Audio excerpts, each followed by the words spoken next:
Hoy vamos a empezar con la teoría de ecuaciones diferenciales de orden superior.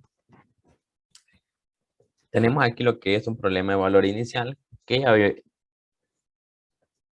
ya habíamos hablado antes, ¿verdad? Cuando teníamos una ecuación de primer orden y tenía una condición inicial. Entonces, encontrábamos lo que era una solución, decíamos particular para esa condición inicial. En este caso, que tenemos una ecuación diferencial en este lineal, de orden superior, es lineal porque todos los coeficientes dependen a la suma de x y el g de x es también dependiente de x. Y y, tanto como sus derivadas, son de grado 1. Entonces, por eso es lineal. Entonces, teniendo esta ecuación diferencial de orden superior, tienes sujetas a estas condiciones iniciales. Aclaro que a esto se le llama problema de valores iniciales. La cantidad de condiciones iniciales va sujeta al orden de la ecuación diferencial. Por ejemplo, si la ecuación diferencial es de orden 2 y tenemos el problema de valor inicial, esa va a tener lo que son dos condiciones iniciales, porque la ecuación diferencial es de orden 2. Si es de orden 3, tendría tres condiciones iniciales y así sucesivamente. O sea que dependiendo del orden es la cantidad de condiciones iniciales que tendría. Obviamente ya la segunda condición sería en la primera derivada, ya la condición inicial, la tercera en una segunda derivada y así sucesivamente. Entonces, ahí eso sería lo que es un problema de valor inicial. Ahora vamos a ver lo que es existencia de una solución única. Aquí, digamos que los coeficientes a sub n, a sub 1 de x, bueno, a sub n menos 1 de x, hasta a sub 0 de x y el g de x son continuos en un intervalo y que el a sub n es distinto de 0 para toda x presente en ese intervalo. Si x igual a x sub 0 es cualquier punto del intervalo, o sea, el x sub 0 es el valor de x en la condición inicial, entonces en el intervalo existirá una solución y de x para el problema de valores iniciales, o sea, y será única. Este teorema lo que me dice es que si se cumplen todas estas condiciones de que los coeficientes a sub n, a sub n menos 1, hasta a sub 1, a sub 0 y el g de x son continuas en un intervalo que contenga el x sub 0, si eso pasa, si son continuas y aparte el a sub n de x, o sea, el coeficiente de la derivada de mayor orden, es distinto de 0 para todo x que contenga en ese intervalo, entonces va a existir una solución para este problema de valores iniciales y además será única, o sea que no van a haber dos soluciones en ese intervalo para esa condición inicial. Eso es lo que me dice este teorema. Dicho eso, vamos a ver un ejemplo. De aquí dice, verificar que la función y igual a esto 3, a la 2x más a la menos 2x menos 3x es solución del problema de valor inicial, o sea, de esta segunda, miren esta ecuación diferencial de segundo orden y sus condiciones iniciales. Ahora dice, habría que, voy a verificar esto primero, que esta función que me dan es solución. De momento nosotros no hemos visto cómo resolver esta ecuación diferencial, una de segundo orden, no la hemos visto, así que no la vamos a resolver aquí. Pero como nos dicen que esta es solución, entonces si es solución, ¿qué debe de pasar? Que debe de cumplir la condición, la ecuación diferencial de la debe cumplir. Entonces, si me dicen que Y es solución,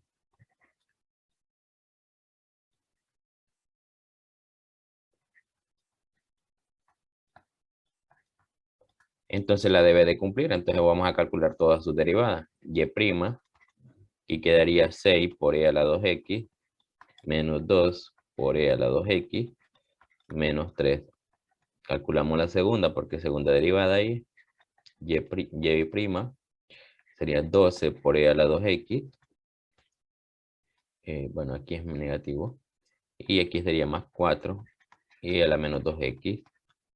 Bueno, entonces lo que vamos a hacer es sustituir en esta ecuación diferencial que y' menos 4y igual a 12x. Vamos a ver si se cumple la igualdad. Entonces estamos diciendo que esta es la solución. Si no se cumple, pues no es la solución. Entonces tenemos aquí, sería 12 por e a la 2x más 4 por e a la menos 2x menos 4 multiplicado por esto. Bueno, lo vamos a multiplicar ya una vez. Menos 4 por 3 da menos 12, e a la 2x, menos 4 por esto da menos 4, por e a la menos 2x, y menos 4 por esto da más 12x, y esto debe de ser a 12x, se supone. Pues este se cancela con este se cancela con este, y solo me queda que 12x, este igual a 12x. Y con esto tenemos que esta función es solución de esta ecuación diferencial. Pero también se supone que esta debe de cumplir las condiciones iniciales que me dan ahí. Entonces, corroboremos.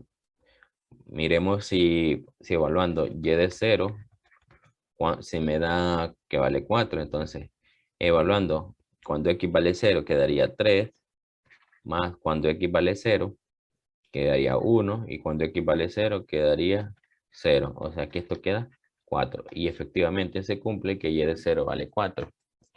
Ahora hay que evaluar y' de 0. Recuerden que es la primera derivada, o sea que la vamos a evaluar aquí. 6 menos 2, ¿verdad? E a la 0 es 1, recuerden. Y menos 3. Y con esto tenemos que y de 0 vale 1. Y efectivamente, ¿verdad? Entonces se cumplen las condiciones iniciales y se cumple que esta es solución. Entonces, por lo tanto, esta es solución de este problema de valores iniciales. Ahora bien, la pregunta debe ser ahora. Sabemos que es solución, pero ¿será única? Bueno, para que sea única, vamos a verificar todas las condiciones del teorema anterior.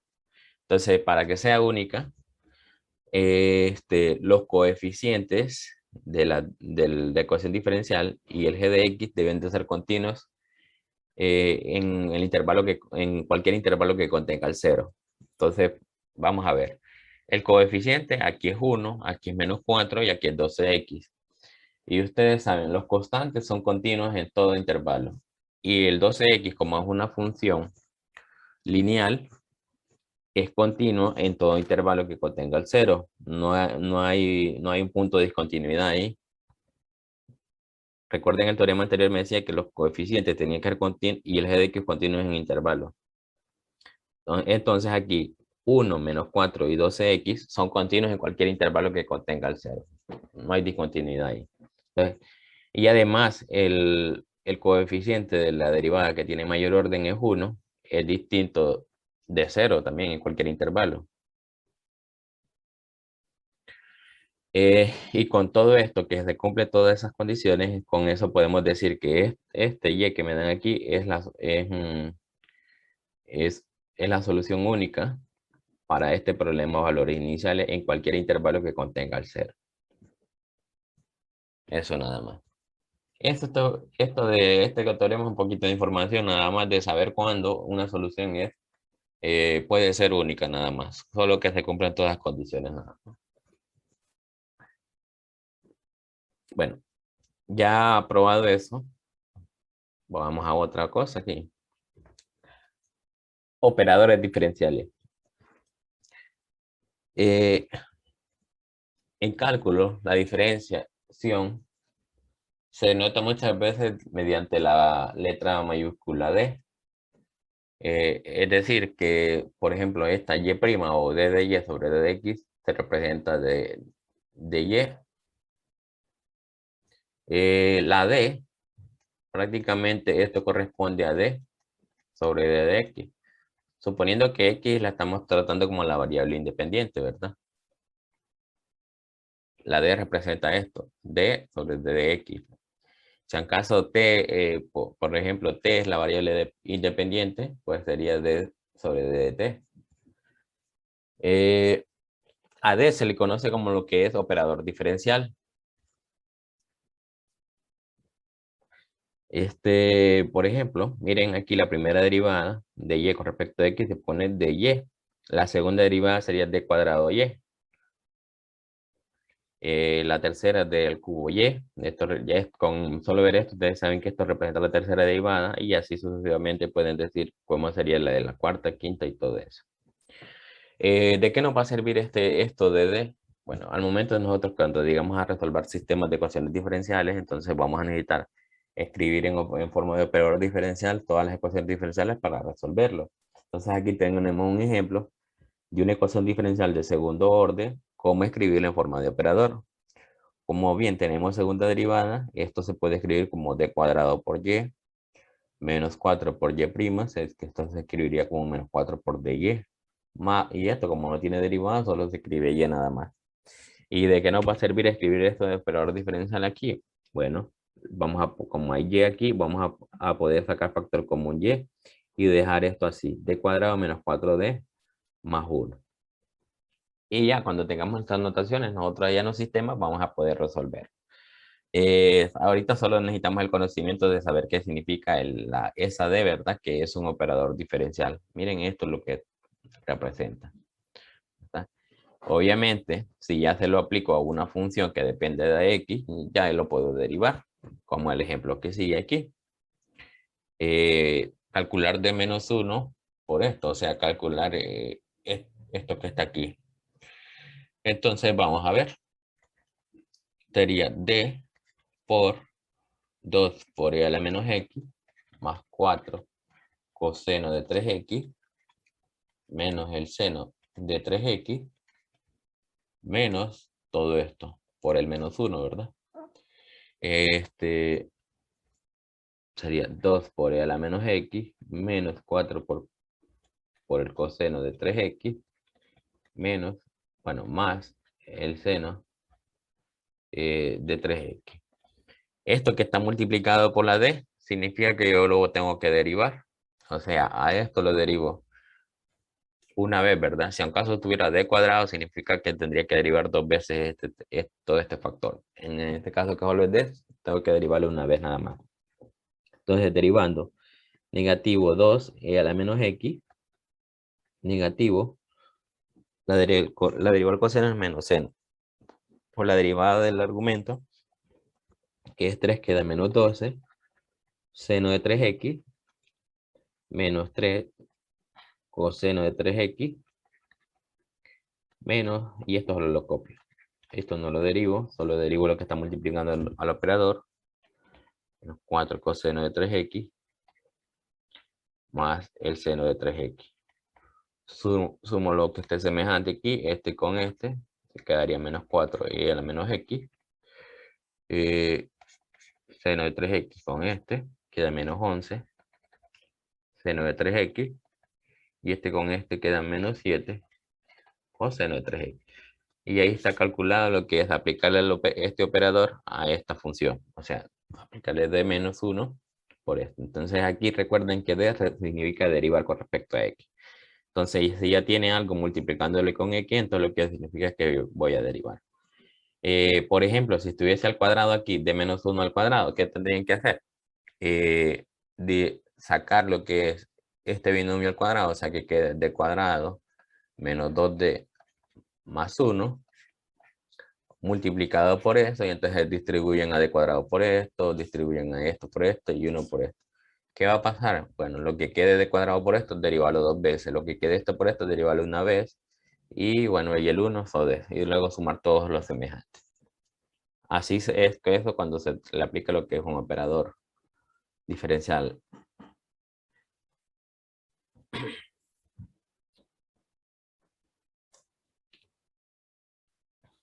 Ahora vamos ahí ya hablando de ecuaciones diferenciales homogéneas y no homogéneas.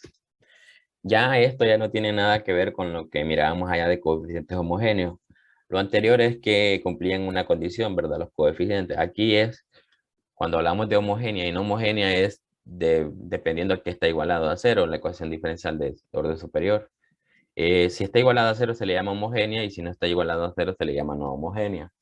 Esto ya como cuando ustedes resolvían los sistemas de ecuaciones lineales allá en la clase de vectores, que si el sistema está igualado a cero le llamamos un sistema homogéneo y si no estaba igualado a cero, un sistema no homogéneo. Pues aquí es lo mismo. Tenemos una ecuación diferencial lineal de enésimo orden y si está igualada a cero le llamamos homogénea y si no, pues no homogénea. Entonces, vamos a ver cómo se resuelven las del caso homogéneo o cómo son las soluciones del caso homogéneo. Y luego, a partir de esa, vamos a ver las no homogéneas. Eh, vamos a ver. Dice, principio de superposición de ecuaciones homogéneas.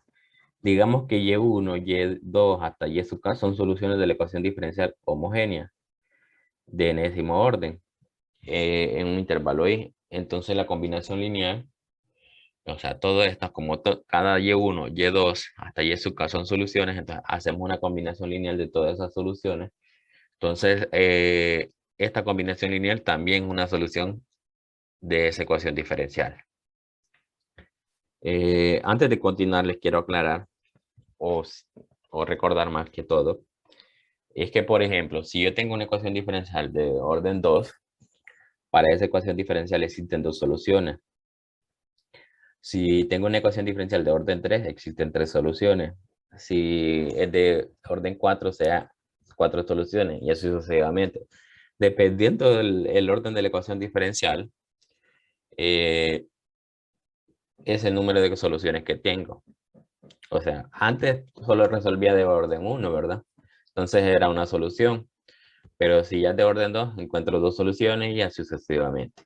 Entonces, por eso miran aquí que habla de, digamos que Y1 son soluciones de una ecuación diferencial. Entonces,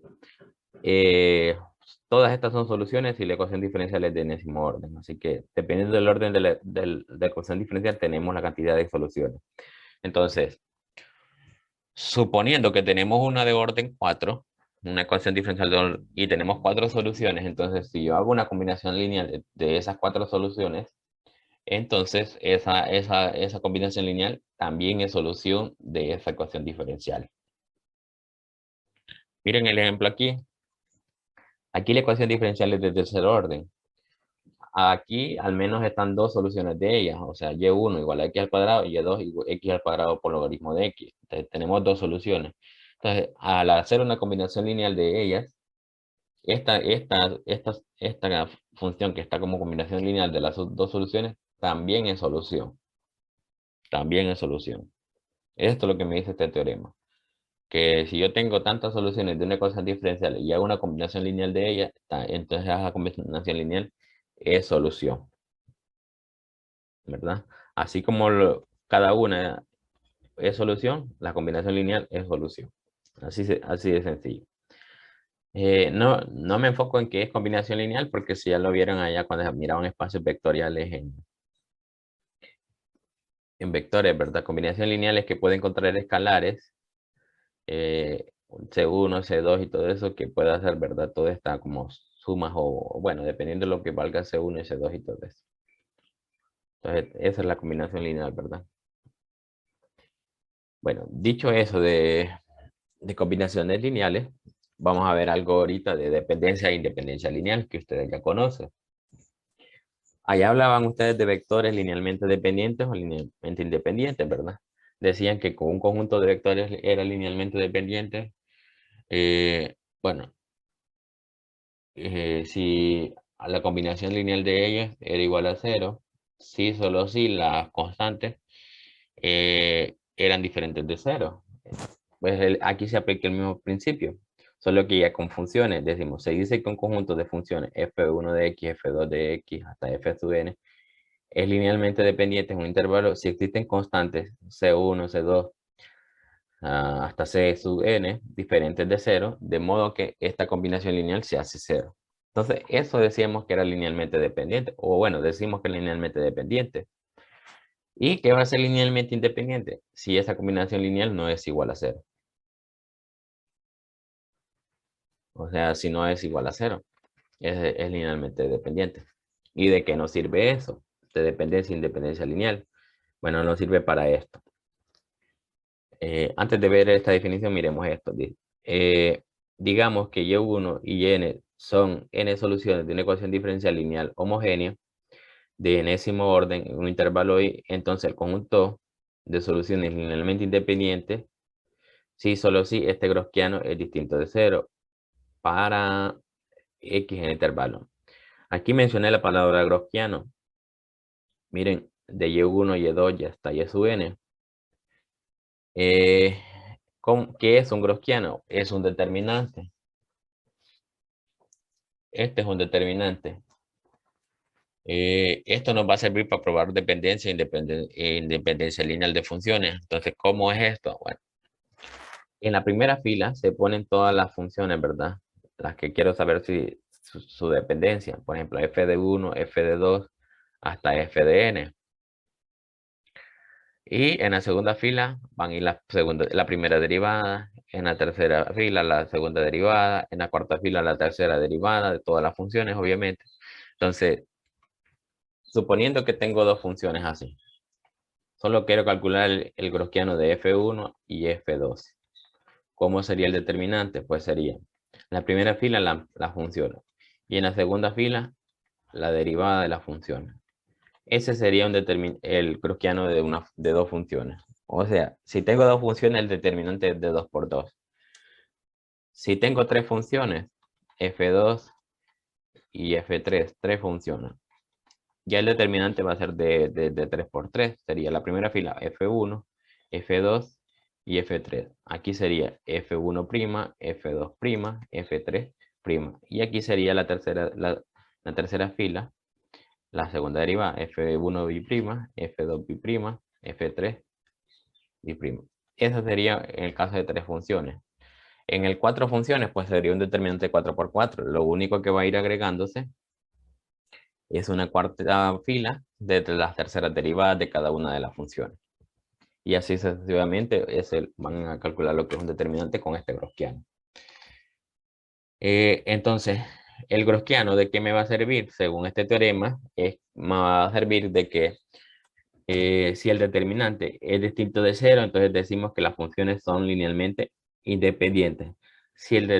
O si el gaussiano es igual a cero, entonces significa que es linealmente dependiente. Y si es distinto de cero, es independiente. Así nada más. Así nada más. Ya vamos a ver por qué necesitamos esto de dependencia e independencia lineal. Ya lo vamos a ver. Antes de continuar, aquí entonces ya saben cómo calcular saber si es linealmente dependiente o independiente con varias funciones, ¿verdad? Con esto, con solo calcular este determinante. Pero otra forma sencilla de verlo, por ejemplo, con dos funciones, si yo quiero saber si y1 y y2 de x son linealmente independientes, está de eso de calcular el gaussiano, ¿verdad? De y1 y y2. Esa es una opción. Otra opción es que haga este cociente y1 sobre y2. Y si esto da una constante, es linealmente dependiente. Pero si ya da una función que depende de x, es linealmente independiente, este cociente. Lo mismo si hago el cociente y2 sobre y1, no importa, ¿verdad? Cómo lo haga, si y2 entre y1 o y1 entre 2. Si da una constante, el cociente entre estas dos funciones es dependiente. Si da una función que depende de x, entonces es independiente, estas dos funciones. Esto funciona cuando son dos. Cuando ya son tres, por ejemplo, cuando ya son tres funciones, ya cuesta más porque ya tengo que hacer el cociente entre y1 y y2, y tengo que hacer el cociente entre y1 y y3, y tengo que hacer el cociente entre y1, entre y2 y y3. Ese es el problema, que ya entre más funciones tengo que hacer entre más cocientes.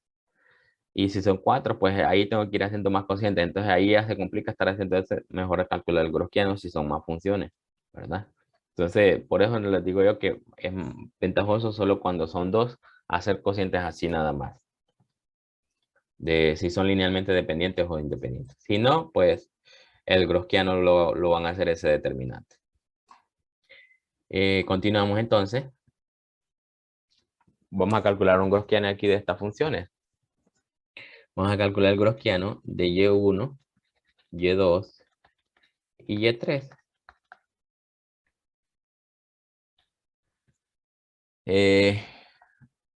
Bueno, en la primera fila van las funciones, ¿verdad? En este caso yo diría logaritmo de x, x sobre 3. Bueno, aquí no debería dejar coma. Y aquí iría 3x al cuadrado más x. En la segunda fila, las derivadas de cada una de estas funciones sería 1 sobre x. La derivada de este sería 1/3.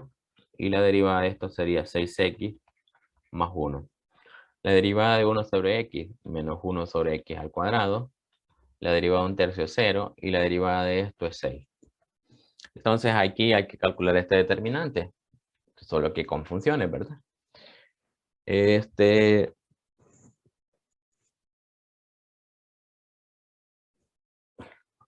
Aquí recordando determinantes, ustedes lo podían hacer a lo largo de la primera fila, segunda fila, tercera fila o por columna, ¿verdad? Lo ventajoso era hacerlo cuando hubieran las filas que tuvieran cero, ¿verdad? En este caso, que la tercera fila tiene cero, pues lo voy a hacer a lo largo de la tercera fila. Solo voy a tener en cuenta los signos. Vamos a ver, aquí era más, menos, más. Aquí era menos, más, menos. Aquí más, menos y más. Entonces sería menos un medio, menos negativo 1 sobre x al cuadrado. Elimino la primera columna y la tercera fila y sería este por este. Sería x sobre 3 por 6x más 1 menos el producto de este por este. Sería 1/3 por 3x al cuadrado más x, ¿verdad? Ahora, menos el 0, este 0, eliminando la segunda columna y tercera fila. Pero como esta es 0 multiplicando, ya no voy a calcular lo otro, ¿verdad? Porque multiplicado por ese 0 se van a cancelar. Más sería 6 por, elimino la tercera columna y la tercera fila. Entonces sería este por este, logaritmo 1/3 por un logaritmo de x menos 1 sobre x por x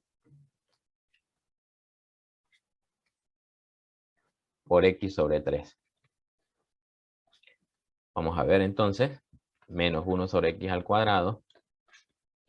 Este por este quedaría 2x al cuadrado más x sobre 3 menos este por este quedaría x al cuadrado nada más, menos 1/3 por x, menos x sobre 3. Bueno, el 0 no hay que copiarlo ya. Logaritmo de x sobre 3. Y este por este queda menos 1/3. Se cancelan las x. Aquí se me cancela este con este y aquí solo me queda x cuadrado nada más por este menos 1 sobre x al cuadrado, queda menos 1 nada más ahí. Más 6 por logaritmo de x sobre 3 quedaría 2 logaritmo de x. Menos 6 por menos 1/3 queda 2. Y con esto tenemos que esto es 2 logaritmo de x menos 3. Ahí tenemos lo que es ese grosquiano. ¿Qué habría que decir de estas tres funciones en este caso? No nos piden, pero podríamos decir algo. Como dio 2 logaritmos de x, podemos decir que estas tres funciones son linealmente independientes, porque dio distintos de 0 este grosquiano. Si hubiese dado 0, podríamos decir que estas tres funciones son linealmente dependientes, pero como dio distinto de 0, son independientes. Bueno, y aquí es donde vamos a ocupar lo que es dependencia e independencia lineal. Para decir esto, cualquier conjunto Y1, Y2, hasta Y sub n, de n soluciones linealmente independientes de la ecuación diferencial homogénea, o sea, de la que miramos al inicio, de enésimo orden, en un intervalo y se dice que es un conjunto fundamental de soluciones en un intervalo. Entonces, si el conjunto de soluciones es linealmente independiente, entonces decimos que ese conjunto es un conjunto fundamental de soluciones. Ya, si el conjunto de soluciones que tenemos de una ecuación diferencial no es linealmente independiente, entonces no podemos decir que es un conjunto fundamental de soluciones. Si lo es, y si es independiente, pues decimos que es un conjunto fundamental de soluciones. Eso nada más. Eso nada más, ¿verdad? Conjunto fundamental de soluciones, ese término. Si son linealmente independientes todas las soluciones, entonces es un conjunto fundamental de soluciones. Así nada más. Para eso nada más ocupábamos a ver si era que era linealmente independiente o dependiente ahí las funciones. Para decir esto. Pura teoría. Y aquí está. Eh, de- ya la solución general de una ecuación diferencial homogénea. No habíamos hablado de la solución. Digamos que Y1, Y2 es un conjunto fundamental de soluciones. ¿Qué estamos diciendo con esto? Que todas estas soluciones son linealmente independientes. Entonces, estas son soluciones linealmente independientes de la ecuación diferencial homogénea, o sea, de la primera que vimos. Entonces, en el intervalo, la solución general de la ecuación diferencial es, miren, entonces ya hablamos de solución general. Cada una es solución de la ecuación diferencial. Pero si ya todas son linealmente independientes, entonces ya la solución general de la ecuación diferencial homogénea va a estar dada por esto, o sea, una combinación lineal de todas ellas. Miren el ejemplo aquí, tenemos una ecuación diferencial de segundo orden y tenemos sus soluciones aquí. Y1 igual a e a la 3x y y2 y e a la menos 3x. Entonces, estas dos, como ven, ahí no dice que son linealmente independientes, pero podemos hacerlo. Miren, e a la 3x dividido entre e a la menos 3x. No voy a calcular el gaussiano, podría calcular el gaussiano, pero voy a hacer lo que les dije, ¿verdad? Como tengo dos soluciones, puedo hacer el cociente entre ellas y ver qué me quedaría. Miren que esto queda e a la 6x. No queda una constante, queda una función que depende de x. Con esto digo que y1 y y2 son linealmente independientes. Entonces, como son linealmente independientes, entonces quiere decir que esta combinación lineal que está aquí es la solución general de esta ecuación diferencial. ¿Por qué? Porque ya no tiene más soluciones. Como es de orden 2, solo existen dos soluciones. Entonces, la combinación lineal de estas dos es la solución general de esta ecuación diferencial. Más adelante nosotros vamos a ver cómo encontrar estas soluciones, ¿verdad? No hemos visto cómo encontrarlas, solo estamos hablando de cómo es la forma de la solución general. Miren, entonces aquí ya van a saber ustedes cuando forma esta combinación lineal que representa la solución general y ya estamos asumiendo que son linealmente independientes. Así nada más. Entonces, de eso ocupábamos saber para qué era eh, eso, dependencia e independencia lineal, ¿verdad? Entonces, si el conjunto es un conjunto fundamental de soluciones, entonces, pues ese conjunto forma lo que es una combinación lineal que representa la solución general de la ecuación diferencial.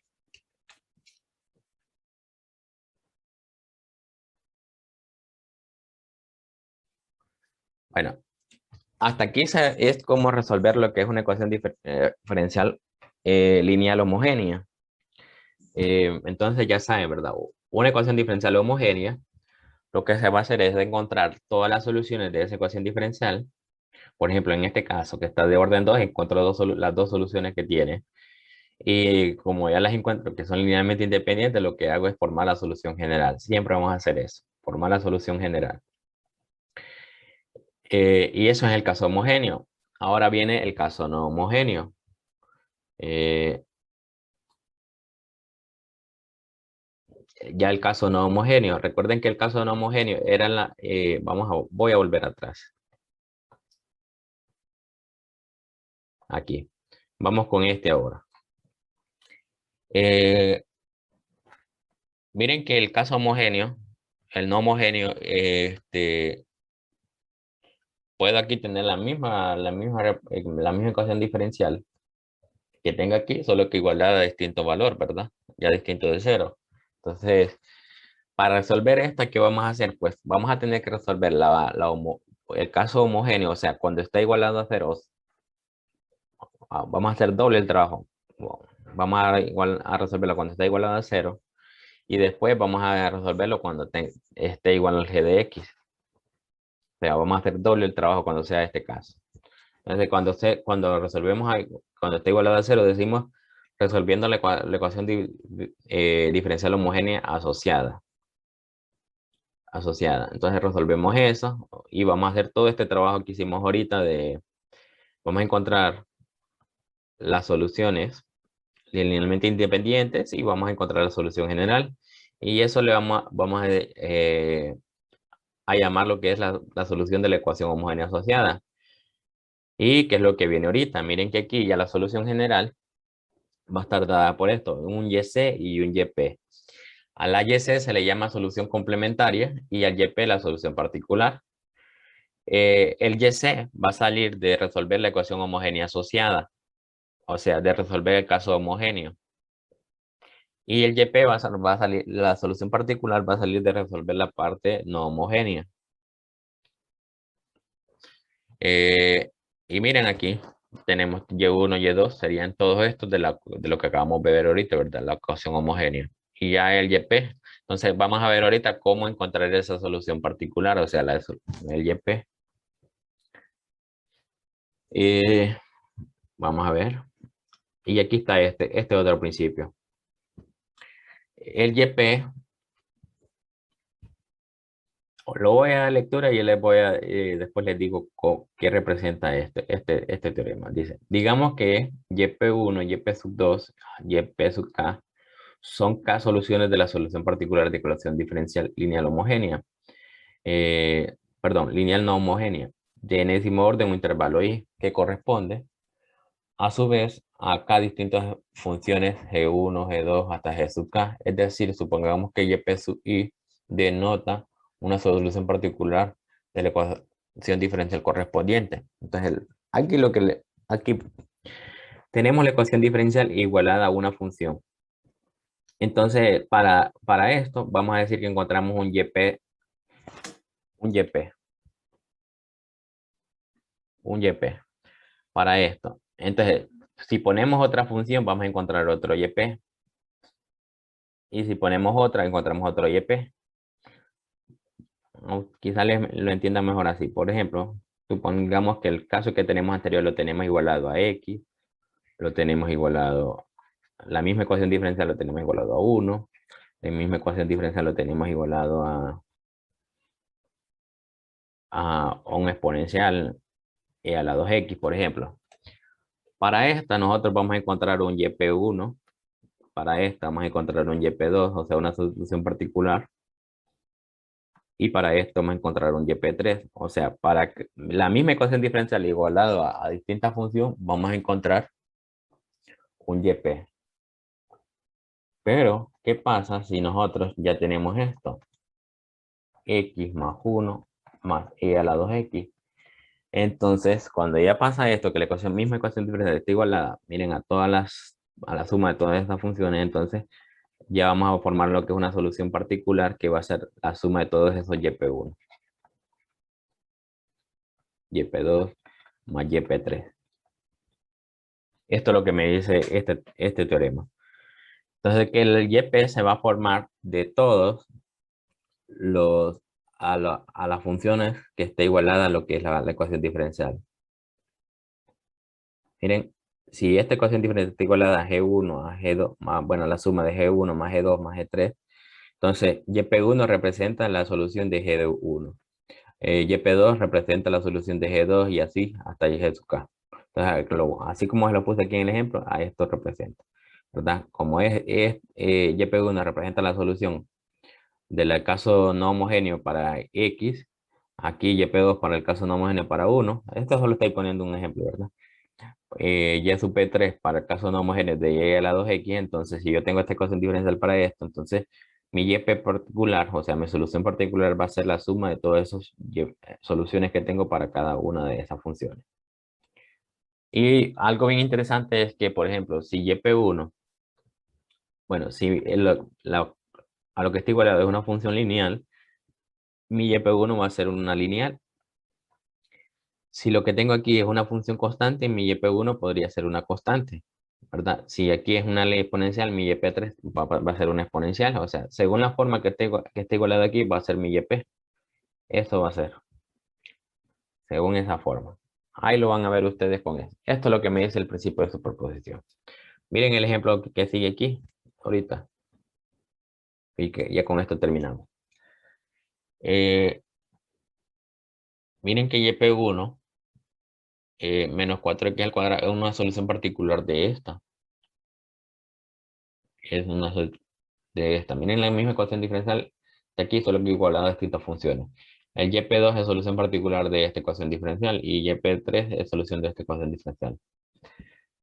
Entonces, según el teorema anterior, la combinación lineal de todo es esto, miren. Menos 4x al cuadrado más e a la 2x más x e a la x. Toda esta combinación lineal es solución de la ecuación diferencial donde ya sumando todos estos. Tengo la misma ecuación diferencial o lo que ya la suma de todos los g sub i. Y esto.